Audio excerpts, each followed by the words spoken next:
Segundo bloque de línea de tres y todavía hay repercusiones de la intervención que se dio el viernes del Ministerio de Educación y Cultura al Club Villa Española. Todavía seguimos hablando de eso y vamos a analizar qué fue lo que ocurrió, qué impacto tiene y cómo se tiene que leer. Y es por eso que nos acompaña aquí en el IDEN Fernando Cáceres, ex secretario nacional de Deportes. Fernando, es un gusto tenerte. ¿Cómo andás? Bueno, buenas noches y muchísimas gracias por la invitación. Bueno, esta situación te generó también participar en una red social, en Twitter. De hecho, hiciste un hilo compartiendo tu opinión sobre este tema.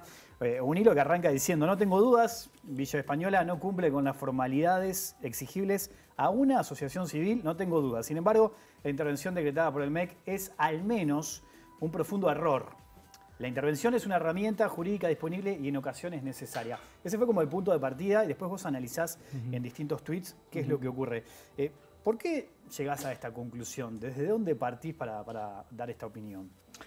Mira, parto primero de una experiencia personal, del conocimiento general del mundo del deporte que está asignado por la contingencia y la informalidad. Es muy difícil incorporar al desarrollo deportivo nacional la formalización de sus procesos, el rigor en la gestión, la profesionalización. Es muy difícil porque es un proceso que está en manos de organizaciones de la sociedad civil que bueno, se juntan y se organizan para llevar adelante un proyecto deportivo y a menudo con distancia en relación al Estado. Si tú me permitís, quisiera hacer un comentario más de marco, ¿no? El deporte en nuestro país nace hace muchísimos años, pero digamos el Estado uruguayo decidió impulsarlo desde dos corredores, desde dos rutas diferentes, una a nivel público que tiene que ver con el impulso de las plazas de deporte y del deporte de valor comunitario, y el otro a través de los clubes y las federaciones. Hay en el Estado una decisión de delegar en la participación social organizada el desarrollo deportivo. El deporte es un derecho humano, es un derecho fundamental. El acceso al deporte es un derecho fundamental de los seres humanos, así está consagrado en la Carta Internacional de Naciones Unidas, de la cual nuestro país es signatario. En tanto un derecho, los Estados tienen obligación o tienen el compromiso, deben asumir el compromiso de otorgar las condiciones para que el deporte se pueda desarrollar en términos de equidad, se pueda desarrollar en pleno ejercicio para cualquier miembro de la sociedad. Y eso tiene una serie de exigencias para los gobiernos. Bueno, nuestro gobierno decidió, nuestro Estado, desde hace más de 100 años, decidió que el deporte se desarrolle a nivel privado y lo asiste. Y lo ha asistido durante décadas. Le ha dado inmuebles, le ha dado predios, lo ha beneficiado con una serie de servicios, lo ha exonerado de impuestos para que el deporte pueda desarrollarse. Por otro lado, los clubes que son de origen inglés calzaron muy bien con un concepto de democracia participativa, con un concepto de sociedad participativo. Y entonces esos clubes acá tuvieron una explosión desde hace más de 100 años, reitero, en todo el territorio nacional. No hay un solo lugar del territorio nacional donde uno no pueda encontrar un club. Estos clubes llegaron a un país de inmigración, a dar un espacio de encuentro, a brindar un espacio de encuentro, de identificación, de reconocimiento. Son espacios desde los cuales se ha construido ciudadanía. En ese sentido, y tomando en cuenta ambas cosas, bueno, es que el Estado delega en el ámbito privado su desarrollo, lo asiste, y esto no puede ser tomado desde una perspectiva administrativa, burocrática. Es una relación coparticipada, es una relación que tiene que ser una relación virtuosa. No se pueden resolver los conflictos del desarrollo de un deporte al que se le asigna un valor muy importante y que está considerado un derecho, no se le puede exigir lo mismo que a un contrato de carácter comercial o a un contrato de otra naturaleza. La relación con las instituciones deportivas debe ser una relación de construcción, de interacción permanente entre el Estado y la sociedad civil. ¿Por qué digo todo esto? Porque esto tiene que ver con Villa Española. La herramienta de la intervención es una herramienta legítima y disponible, y a menudo, o a veces, no a menudo, pero a veces es necesaria, imprescindible, porque pueden ocurrir ocasiones ante las cuales no haya otra solución que la de intervenir. Pero la intervención no es una herramienta para usar en cualquier caso. no tiene que agotar las instancias de diálogo, tiene que agotar las instancias de intercambio, porque el ejercicio libre que efectúan las instituciones deportivas es un ejercicio en camino, en construcción, es un proceso de aprendizaje. Por lo tanto, si hay una institución como Villa Española, pero no me quisiera centrar en el caso concreto de ella, en general, una institución deportiva que incumple, lo correcto es establecer el vínculo con esa institución y buscar las vías para que las soluciones operen. Y por último, las experiencias de intervenciones son más frecuentes en federaciones que en clubes, mucho más frecuentes en federaciones que en clubes. Y los resultados han sido muy bajos, en algunos casos muy malos. La intervención de un agente exógeno no trae necesariamente una buena solución a espacios donde lo que se provoca, lo que se promueve es la participación. Entonces, esa intervención de agentes externos no siempre genera buenos resultados, más bien al contrario. Ahora, Fernando, no hay dudas de que incurren en irregularidades. Sacando eso, si se sabe, si el Estado lo conoce, que nuestros clubes, la gran mayoría, tienen estas debilidades, ¿no hay un paso previo, no puede haber un paso previo a la intervención que sea tal vez desde un trabajo colectivo, el Estado con las instituciones? Sí, claro, por supuesto que hay pasos previos y te diría que el abanico es muy amplio, empezando por el diálogo, empezando por el reconocimiento del problema. Si existe, como seguramente existen muchas instituciones deportivas, padrones que no están depurados, elecciones que no se convocan a tiempo, libros que no se llevan con el rigor con que se deben llevar, comisiones o asambleas que no se citan cuando se ven convocadas. Bueno, esas cosas hay que conversarlas, mucho más cuando estamos saliendo de un periodo de pandemia, donde todos se han visto afectados, pero el mundo del deporte muchísimo, y sin ninguna asistencia de parte del Estado, sin ninguna asistencia. Entonces hay que ser comprensivo y comprensivo en estos casos. Yo podría citar muchos antecedentes.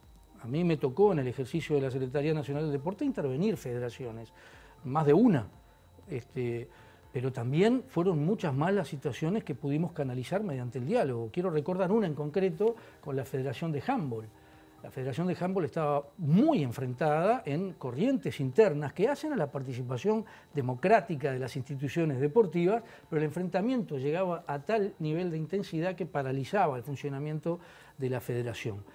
Si uno piensa que estas cosas se resuelven apelando a herramientas tan drásticas como una intervención, se equivoca.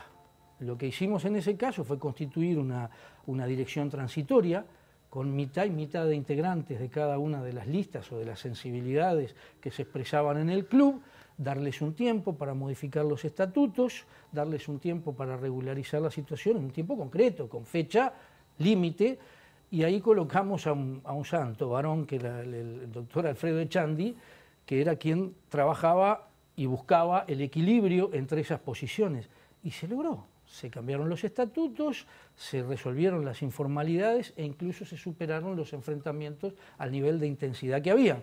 O sea que a tu pregunta, no es que exista un paso previo, existe una multiplicidad de opciones posibles para evitar llegar a la intervención. Fernando, vos en el hilo de Twitter donde te expresaste por este caso, planteás o destacás en un momento que se le encomienda al interventor la confección de un cuerpo normativo que regule el uso de las redes sociales institucionales, o sea que monitoree cómo utiliza las redes sociales, en este caso Villa Española. Y vos lo planteás si se va a hacer solo para este club y por qué no llevarlo a otras instituciones. ¿Qué reflexión podés hacer al respecto?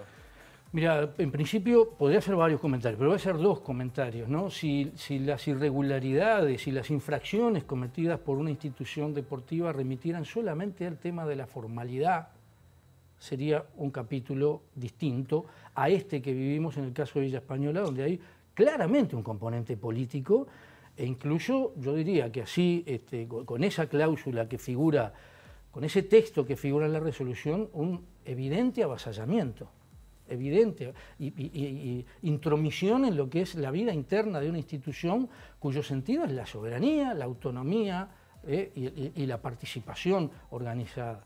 Entonces, sobre eso, un rechazo total y absoluto. a que se impida que una organización deportiva que construye sociedad y es reflejo de la sociedad se pronuncie sobre temas que son de patrimonio común. Una cosa es tomar partido por un partido político o en una instancia electoral, fijar una posición y hacerla pública. Otra cosa es pronunciarse sobre temas como la mayoría de los temas en los cuales se ha pronunciado esta institución, Villa Española.